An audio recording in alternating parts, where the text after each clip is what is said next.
Hey everyone, I'm Coy Wire, here to help you jumpstart your week with the best 10 minutes in news right here on CNN 10.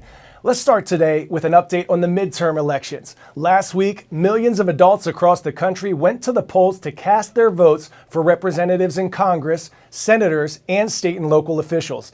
Democrats performed better than predicted. They are projected to retain majority control of the U.S. Senate after winning a pivotal race in Nevada. Now, Democrats will hold 50 Senate seats, with Republicans currently holding 49. A December runoff election in the state of Georgia could earn Republicans a matching 50th Senate seat, but Democrats would still hold a tie-breaking vote in the Senate, which belongs to Vice President Kamala Harris. But the race isn't over yet. Republicans may win the House of Representatives as votes continue to be tallied from a handful of districts.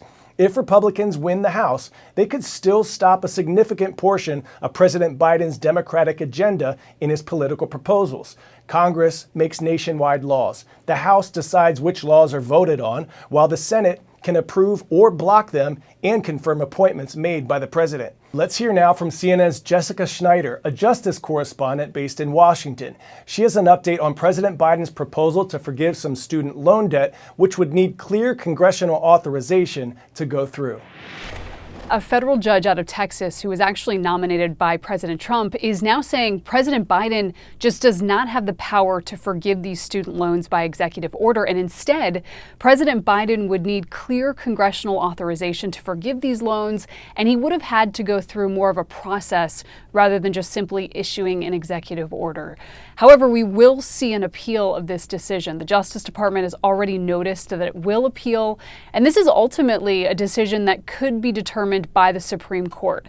Of course, President Biden issued this executive order in August. It's estimated that if it goes through, it would ultimately cost about $400 billion. The program, though, now in doubt, and it's also been on hold for the past month because of another court decision out of a circuit court that put the loan forgiveness rollout on hold while all these legal challenges play out. You know, we know that about 26 million borrowers already have applied for this debt relief. The government had already approved 16 million of those applications. But no debt at all will be canceled for the foreseeable future here because of these court challenges. The White House press secretary did, however, say that the Department of Education will hold onto the information of all of these applicants so it could be processed pretty quickly if the program is ultimately given the green light in court.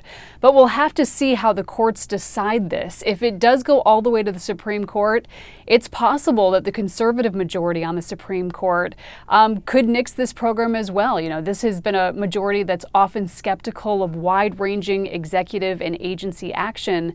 So this debt forgiveness program could ultimately be deemed unconstitutional.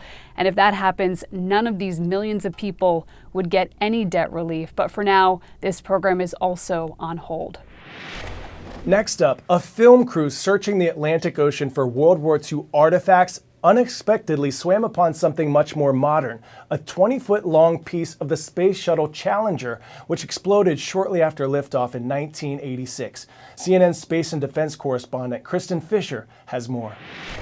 It was the space shuttle's very distinctive heat shield tiles that really gave these divers their first clue that perhaps they had found a piece of NASA's old Space Shuttle Challenger. And you can see in the video these white square tiles that are, partially covered by sand now on the bottom of the Atlantic Ocean. And those white tiles would have been used to protect the underbelly of the space shuttle from the very high temperatures that it would encounter as it re-entered the Earth's atmosphere. So the lead team member on this expedition, a guy by the name of Mike Barnett, he had a friend who was a former NASA astronaut. He showed him this video and that made them convinced that this is indeed what they had found. They brought it to NASA and NASA confirmed it, announcing the findings just this week. And so the big question now is, what does NASA do with this? By law, any piece of a space shuttle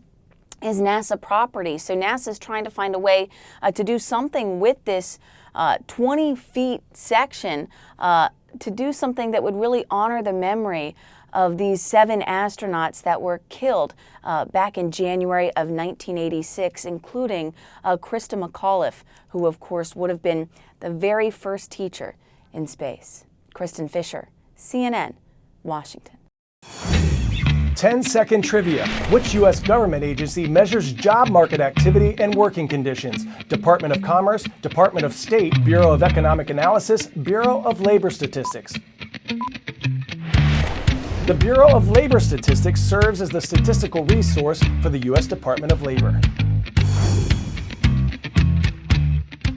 For the past year, the job market has been strong. In October, the economy created 261,000 new jobs.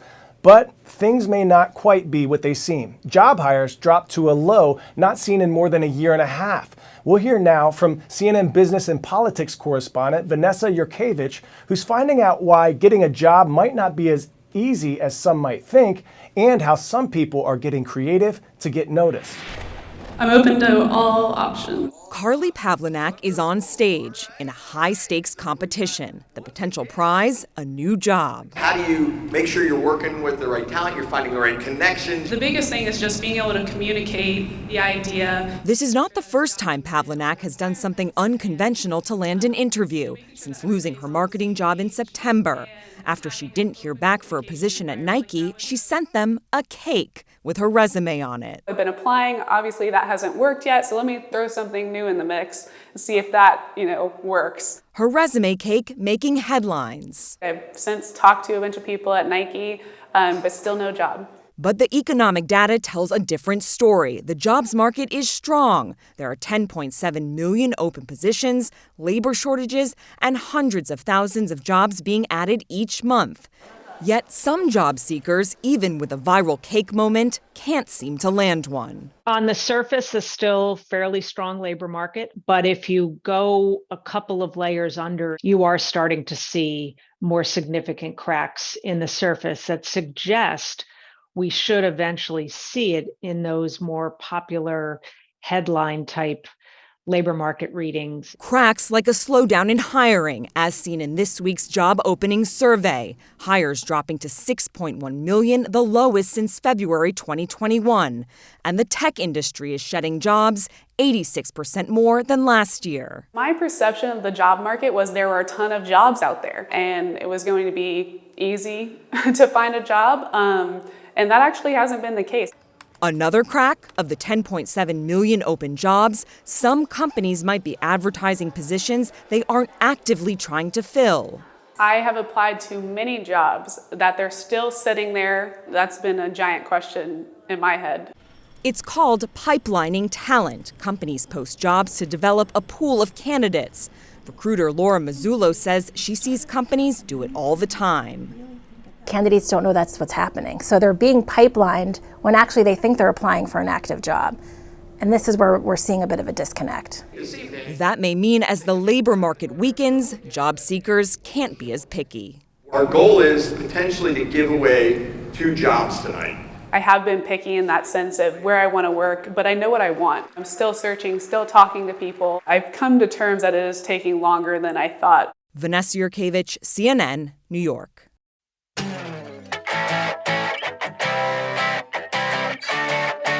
Today's 10 out of 10 is from Minnesota man James Rasmussen as we head into the holiday season. He's hoping to avoid the terrible experience he had last season. He couldn't figure out who was cutting his outdoor Christmas lights. Turns out it was the owl who stole Christmas, using the lights to deck its own halls, its nest under Rasmussen's deck. Critters, there's no telling what they'll do. Better luck next time, Mr. Rasmussen. Without further ado, a special shout out now to Ryan Middle in Fairbanks, Alaska, wishing you and everyone watching around the world some motivation this Monday. Remember, someday you'll look back and refer to these as the good old days, so be grateful for the good. I'm Coy, this is CNN